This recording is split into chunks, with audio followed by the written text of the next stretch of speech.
now. And this morning, we are on your side with team coverage as we continue to give you the latest on where that snowstorm has left the Midlands. We have meteorologist Daniel Bonds, who's going to be breaking down your forecast, including how long the snow is going to be sticking around. And we also have meteorologist Dana Wilson giving us a closer look at the road conditions in the Midlands this morning. And before we send it over to them, we want to bring you a live look of how things are looking on I-20 at mile marker 84.9. As you can see, the roads are still slick and slippery. There is snow on the sides of the road. This is why state leaders asking everyone to stay off the roads this morning. Absolutely. All right, let's go ahead and hand things now over to meteorologist Daniel Bonds for the latest on this winter storm. Good morning, Daniel. Good morning, Christy. Good morning, you guys. And after the storm continues to pass, the bigger story was going to be the cold weather. So we do expect some very cold conditions today and tonight.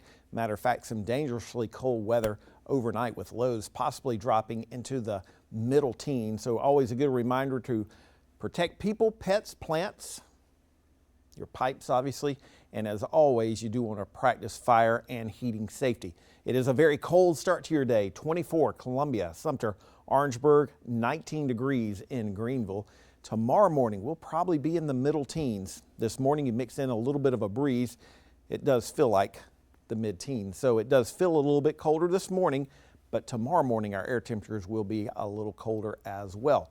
35 is what we're shooting for. That is our average low this time of the year. The records are safe. 7 degrees, that was set back in 1985. 78, that would be pretty nice. That was set in 1937. We did pick up 7/100 of an inch of rainfall. That equated to 9/10 of an inch of snow, so almost an inch of snow. 35 degrees is what we're looking for today. Mid-teens tomorrow morning. 40 degrees our high. Tomorrow afternoon gradually will start to warm back up a little bit closer to normal by the weekend. There's your forecast. Traffic has been very quiet. I believe a lot of people are heeding the advice just to stay off the roads, but there's a few people out there, kind of some slow traffic, but no accidents, at least in and around the Midlands. Looks like an accident way over there towards Florence County, but for the most part, quiet.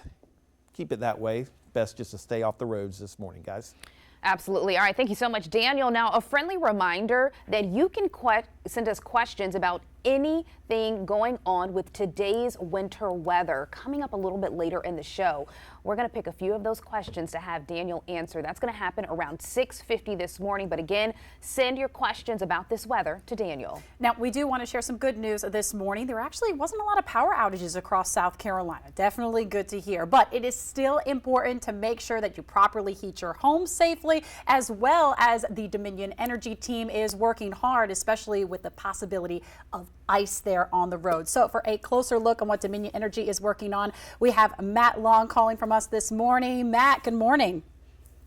Good morning, Whitney and Christy. How are you all? We are doing well. Good. Listen, we want to go ahead and get straight to it, Matt. Like we said, good news is not a lot of power outages, but pretty much like we talked about, your work is not over yet.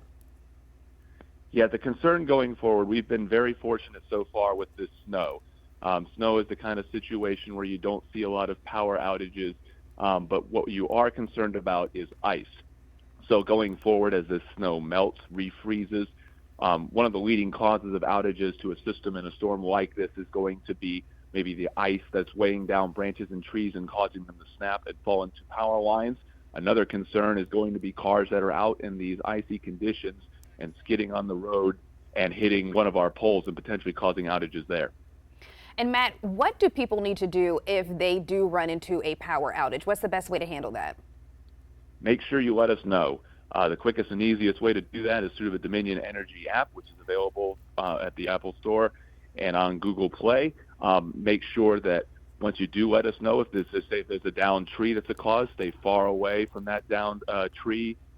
Any down lines, always assume that they are live, and make sure that you are prepared by operating any generators according to manufacturer's instructions. There you go, Matt. Well, thank you so much for calling in this morning. We really appreciate it, and we're going to be praying for all of your team as they are working out there on the roads this morning. Matt, thank you again. All right, our team coverage continues this morning with meteorologist Dana Wilson, who has been outside monitoring the roads safely from right here at WLTX. Dana, what can you tell us about the conditions outside right now?